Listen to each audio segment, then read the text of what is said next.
Thank you, everybody, for coming to the Aaron Torres Podcast YouTube page. If you could do me a quick favor, see that little subscribe button at the bottom of your screen? Go ahead, click that subscribe button.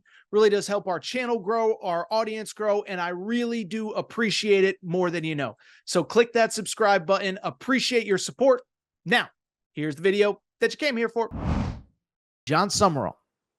This is I think he was like the third guy that was officially announced on Sunday, but 5 SEC jobs opened.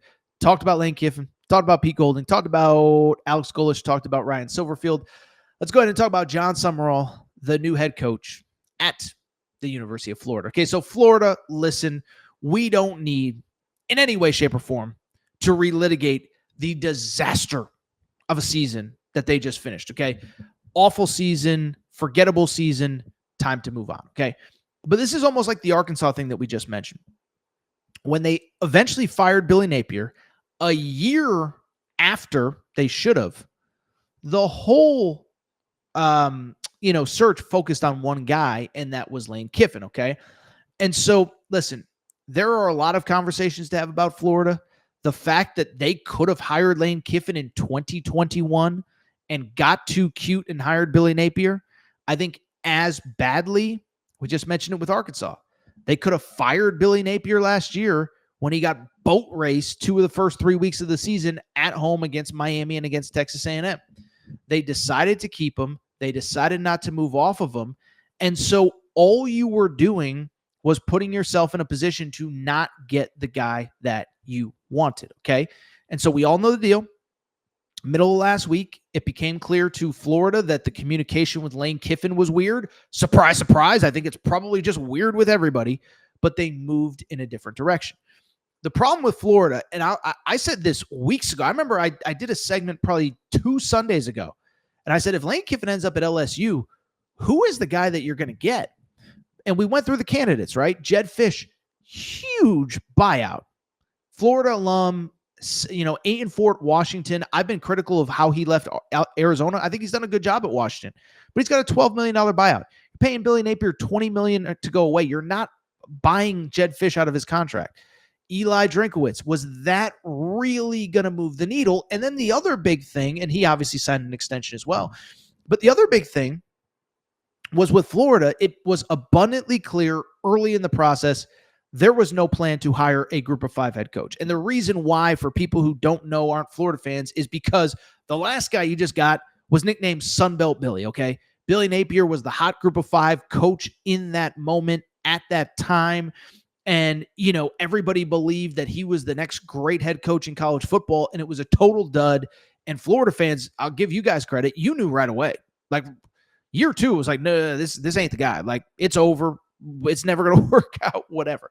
So I bring it up because that was the whole conversation. You're not going to get a group of 5 guy. And so let's talk Jon Sumrall, because I will say this. Florida fans, I hope you give Jon Sumrall until the press conference, because I think he's going to win you over. I think he's the right head coach. None of this is guaranteed. It does come with some caveats. I'll be real.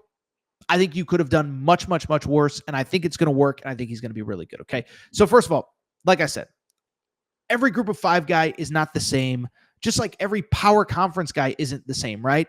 LSU hired a power conference guy the last time they needed a head coach. It was Brian Kelly. Just because that one didn't work out doesn't mean that they didn't go out and hire Lane Kiffin, right? Because Lane Kiffin was the best candidate. So I understand why there's hesitation about Jon Sumrall. The counter is, I promise you, Jon Sumrall ain't Billy Napier. Okay, Billy Napier, listen, I'm not here to tear him down. It didn't work. He wasn't a good coach, kind of a disaster. I think everything you need to know about Billy Napier is doesn't really feel like anybody's interested in hiring him as their next head coach, right? That tells you from the beginning he was probably underqualified for the job and probably just not the right fit for a power conference job, okay? But at the same time, just because Billy Napier didn't work doesn't mean Jon Sumrall won't. And like I said, I think if you give him time, you're going to appreciate who he is and the fact that just because they both came from the group of 5, they're different. Now, we had Jon Sumrall on the show. I couldn't find the clips that I wanted, but the one thing that I will tell you, we had Summerall on a few weeks ago. That interview, by the way, is still pinned on our homepage, so if you're a Florida fan, go find it. I got big Dan Lanning vibes from this guy, and I'm not saying he is Dan Lanning, But what I am saying is he is a guy that you can just tell when he walks in the room, when he's in front of the camera, he has the ultimate respect of the dudes in that locker room. There were 2 or 3 times during the interview where he went away from interview mode and into coach mode, and you could tell him getting fired up. And listen, I know everybody wants the flashy offensive guy in 2025, but I will tell you, he very much had that defense, linebacker, tough guy mentality, and I think he's going to bring it to Florida at a time that Florida needs it. So I think he's got the right attitude. The other thing I'll say, and this is one thing that we did talk about, this guy won at multiple G5 schools in the NIL portal era. And this was one thing I would encourage you to check it out. I said to him, do you have do you have the secret sauce? Because nobody can figure out how to win consistently at the group of 5 when you're losing guys year over year over year. And so you look at his seasons as a head coach. 12-2 at Troy, 11-2 at Troy, 9-5 last year at Tulane, 10-2 this year. He's coaching in the American Championship game this year, could be 11-2 in the playoff. And the one thing that is consistent about him is the only thing that's consistent is inconsistency. He continues to lose all of his best players, right? He had last year Darian Mensah as his quarterback. Great evaluation, great find, great development. Boom, he leaves for Duke. Well, imagine if he could have gotten that guy year over year back and the impact it could have had this year. He just goes in the portal and gets Jake Retzlaff, who left BYU. And so this guy has figured out the portal era. He's not a guy that, I think that was one of Billy Napier's biggest problems. Like, Billy Napier was out of a playbook from 10 years ago, right? We recruit the high school and we develop. And I think it works to a degree, but I think to a degree you have to be nimble. And so that's what I like about Summerall. He's won at 2 different stops, has had success in this portal NIL era where the resources haven't been in his favor. I know Tulane, and I want to give Tulane credit. He said, we're one of the best resourced group of 5, group of 6 programs in America. That's not the same as the SEC. And so to me, you send him there, I think there's a chance that he's really good. Now, we talked about this a minute ago with Alex Golish, and I stand by it here, is that I do think there is some level of the first 5 weeks, I said it with Alex Golish, the difference between, what do you call it? The old days they used to call it the 5-year plan. This is the 5-year plan. We're going to do this. And when I get my recruits in, we're going to do that. And by year 5, now it's the 5-week plan. And I don't think the roster is quite as stacked as Auburn is with guys that have proven it at the college level. But what I will say, look at that roster. Jaden Baugh is a dog. Jaden Baugh, 1,000-yard rusher this year. I still believe in DJ Lagway. Now, if it's time to move on for everybody, I'll let DJ Lagway and Jon Sumrall decide that. But there's talent all over that roster, right? There is talent on that defense. The O-line early in the season before it all went to hell was running the ball pretty well. You look at some of their best players. Again, Miles Graham, their best defensive player, young guy. Some of the wide receivers, right? Dallas Wilson, that went over Texas. He was unbelievable. Young guy. Vernell Brown Jr., your leading receiver, young guy.